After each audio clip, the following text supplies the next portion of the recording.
Hello, I'm Simon Whistler. You're watching the Today I Found Out YouTube channel, and in the video today we're exploring War Plan Red, which was the US's plan to invade Canada. A time-honored tradition in the US military, contingency plans have been drawn up for defense against and invasion of most major military powers. In fact, in response to events on the Korean peninsula, the US and South Korea recently signed on to such a plan. One of the most interesting episodes in this rich history of preparing for things that will probably never happen came when Uncle Sam planned to invade Johnny Canuck. The early planning. In the years leading up to World War II, beginning in fact in the 1920s, the army began planning for wars with a variety of countries, designating each plan by a different color. Germany black, Japan orange, Mexico green, and England red. As a dominion of Great Britain, Canada crimson was presumed to be loyal to England, and thus was included in the plan against a supposed British invasion, not to be confused with that of the 1960s. The paranoid US military strategists who devised War Plan Red believed that if Britain and America were to battle again, it would begin from a trade dispute. Whatever the cause, army planners anticipated that any war with Europe would be prolonged, not only because of British and Canadian tenacity, but also from the fact that Britain could draw manpower and resources from its empire, including, at that time, Australia, Hong Kong, India, Kenya, New Zealand, Nigeria, Palestine, South Africa, and Sudan. The Canadian Invasion Plan. Different versions of the plan were proposed, and one was first approved in 1930 by the War Department. It was updated in 1934 to 1935 and, of course, never implemented. Although it was far-reaching and addressed some of Britain's greatest strengths, such as the Royal Navy, one of the chief areas of concern was the US's long border with Canada. As a result, the plan addressed the US's northern neighbors with great detail, to wit, British Columbia. With its vital Navy base, military strategists planned a naval attack on Victoria launched from Port Angeles, Washington, as well as a combined assault on Vancouver and its island. Successful occupation of this area would effectively cut off Canada from the Pacific. Manitoba. The central hub for the Canadian railway system was located in Manitoba's capital city, Winnipeg. Army strategists felt that a land assault could easily be launched from Grand Forks, North Dakota, and Canada's rail lines neutralized. New Brunswick and Nova Scotia. Military planners apparently hoped to stun the maritime provinces with a poison gas attack on Nova Scotia's capital city, Halifax, then also home to a major naval base. The chemical battle would then be followed by a sea invasion at St. Margaret's Bay.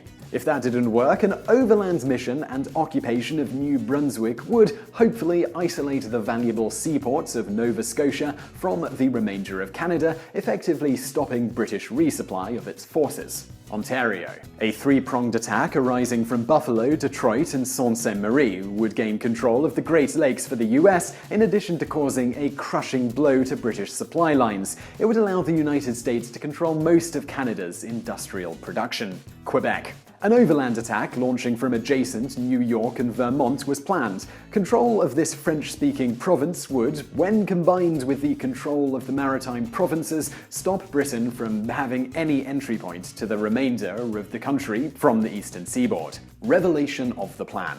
Although it was declassified in 1974, portions of the plan were inadvertently leaked long before.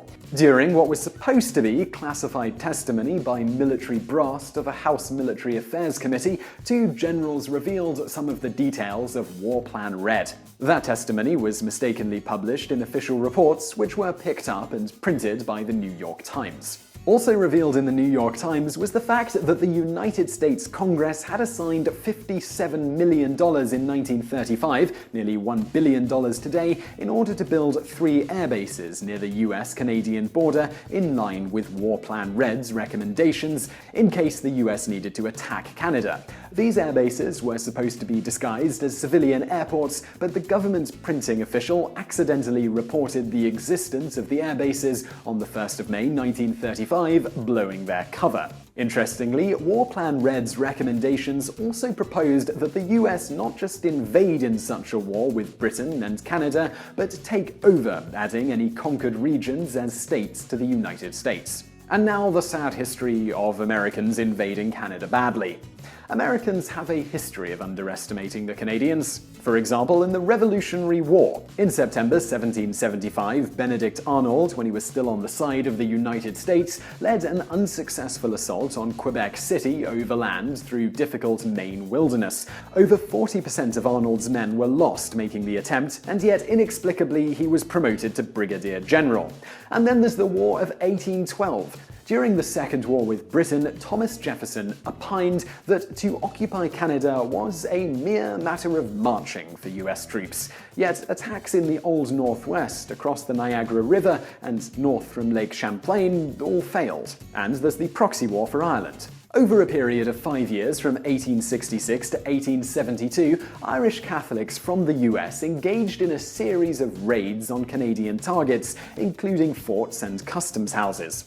Known as the Fenian Raids, the Fenian Brotherhood had hoped that their actions would force the British to withdraw from Ireland. They were unsuccessful. And then there's post-Cold War. In 1995, Michael Moore created a fictional war between the United States and Canada in the comedy Canadian Bacon. Like the real-life Americans who went before them, the fictional invasion in this farcical political commentary failed.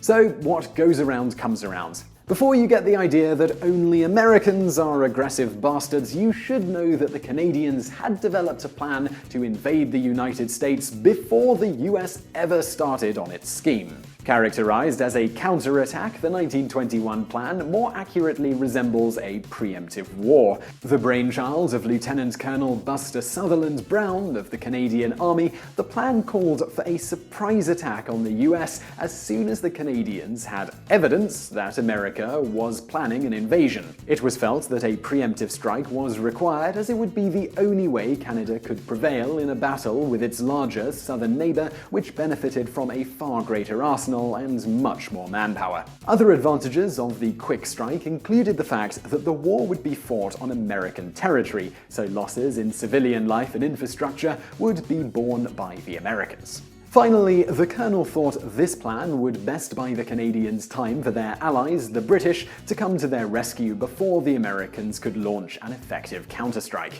And what can we learn from this? It's always the quiet ones. So I really hope you liked that video. If you did, please give us a like below, it really helps out, and share this video with a friend. There's a sharing tab below the video. If you click on that, you'll see a whole bunch of options for sharing this with your friends. Also, do subscribe to our channel for brand new content just like this most days of the week. Also, over there on the right, a couple of other videos you'll probably enjoy if you enjoyed this one, and thank you for watching.